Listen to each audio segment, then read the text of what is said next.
Supaya dia berkata, sebab itu kami, engkau dan saya tidak tawar hati.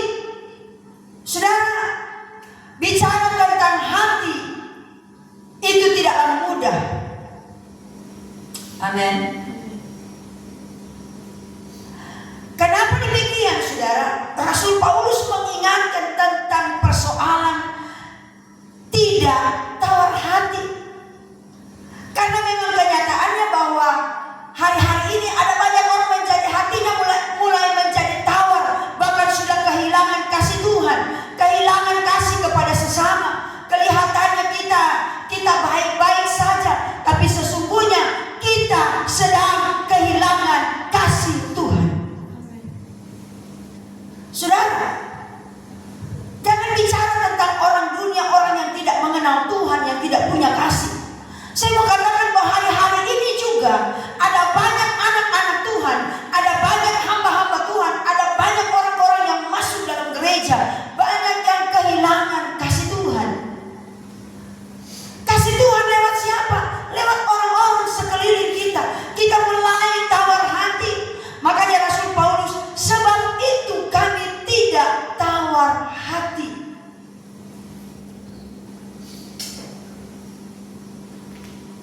Rasul Paulus banyak mengalami tantangan.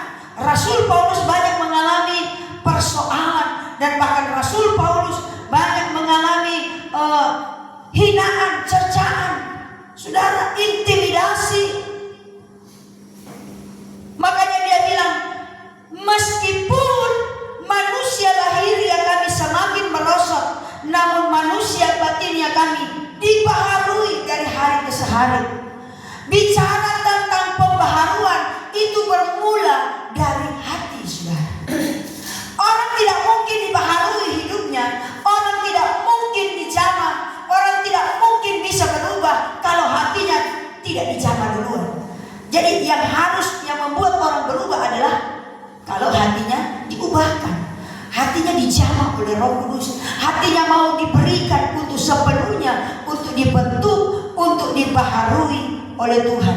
Maka kalau dari hati ini saudara sudah ingin memberikan hidup ini untuk melayani Tuhan, kalau dari hati kita rela berkorban, dari hati kita punya kasih, maka saya percaya perubahan itu, perkembangan itu akan terpancar keluar. Amin. Dan saudara, kenapa Rasul Paulus mengingatkan jangan sampai kita tawar hati? Yang pertama adalah karena sikap hati dapat menentukan hidup kita semua. Sikap hati dapat menentukan hidup seseorang. Mati hidupnya seseorang ditentukan oleh hatinya sendiri. Haleluya. Ada apa di dalam hati? Ada motivasi, ya. Kadang-kadang kita juga salah mengambil keputusan karena dari perasaan ini. Betul? Waktu hati kita mulai bergejolak, kita lihat orang lain lebih dari kita, kita mulai panas, saudara. Waktu orang lain jalan dengan yang lain terus nggak ngajak kita, kita mulai panas. Sehingga menimbulkan saudara dari hati yang panas ini kita dapat mengeluarkan kata-kata yang tidak benar, kata-kata yang tidak baik, bahkan kata-kata yang menyinggung, yang menyakiti hati orang, sehingga orang lain menjadi tawar hati. Hanya gara-gara hati, saudara. Jadi banyak kali hati kita menjadi salah, hati kita menjadi marah, hati kita menjadi geram. Saudara, orang bisa membunuh, orang bisa memukul karena panas hati. Saudara, Kain membunuh Habel bukan karena apa-apa. Ini adik kakak kandung, saudara. Adik kakak kandung. Kain membunuh Habel bukan karena apa. Alkitab berkata, Tuhan bertanya kepada Kain, Kain, mengapa hatimu begitu panas? Jadi kalau dari hati ini sudah membara, emosi, marah, cemburu, sakit hati, iri dan lain sebagainya, itu akan menimbulkan perkara-perkara yang besar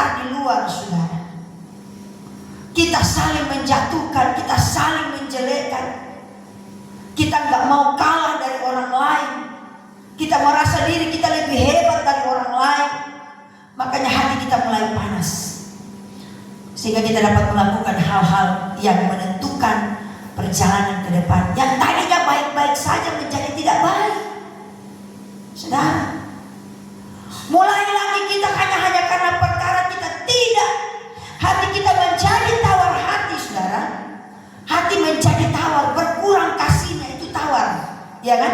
Kalau kita memasak, saudara, kalau kita masak di dapur, kalau dibilang tawar berarti ada kurang bumbu, ada kurang garam.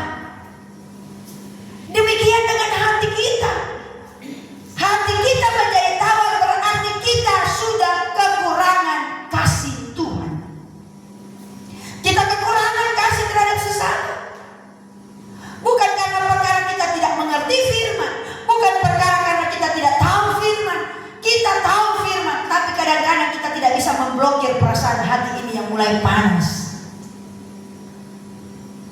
Sehingga sampai terpancar, kita bilang kan, jagalah hatimu dari segala kewaspadaan, karena dari situlah terpancar kehidupan. Jadi hati menentukan kehidupan seseorang. Haleluya. Kita bisa menjadi orang yang sombong. Kita bisa menjadi orang yang egois, tidak lagi mau menolong, tidak mau lagi peduli dengan orang lain. Karena kita yang menentukan. Hati ini menentukan. Dan hati ini juga, saya mau katakan bahwa hati ini juga yang menentukan sikapmu di hadapan Tuhan. Sikap hati kita ini menentukan posisi kita di hadapan Tuhan. Haleluya. Itu sebabnya, saudara, dalam keluarga juga banyak terjadi perceraian karena masalah hati, masalah perasaan yang tersakiti. Kemarin di Udayana ada anak Timothy yang menjatuhkan diri dari lantai berapa? 4. Yang tahun lalu ada anak pendeta juga jatuhkan diri dari lantai 14 di Jakarta. Kenapa orang bisa bunuh diri, bisa lupa diri? Karena dibully. Dibully itu perasaan hati loh, saudara. Betul nggak? Kalau kita sudah, hati kita mulai tawar, hati kita mulai kekurangan kasih Tuhan. Makanya saya tadi menangis saat puji-pujian. Kenapa? Saya bilang, Tuhan, berikan saya kasih-Mu yang lebih besar. Berikan kasih-Mu yang lebih besar. Seperti doa pemazmur, banyak orang yang bangkit menyerang aku, tetapi Engkau, Tuhan, adalah perisai. Tuhan yang jadi perisai kita. Tuhan yang jadi membentengi perasaan kita. Tuhan yang membentengi hati kita. Saya bilang, banyak orang mengecewakan kita. Saya banyak dikecewakan, banyak dihina, dianggap remeh.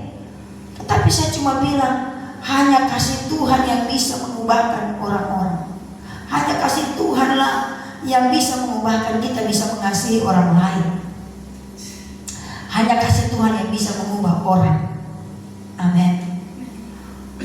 Makanya kadang-kadang biar sudah dongkol, kecewa, tapi karena saya minta sama Tuhan, kasih saya kasih-Mu yang besar.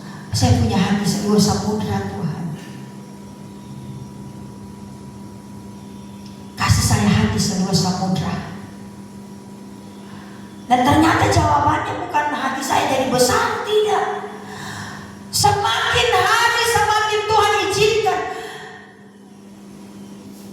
saya mengalami perasaan-perasaan kecewa. Kalau kecewa yang sangat dalam. Tetapi ketika saya datang di hadirat Tuhan, saya cuma bilang, terima kasih Tuhan. Tuhan izinkan saya di titik ini. Tapi saya percaya satu saat Tuhan akan mengangkat kita. Haleluya.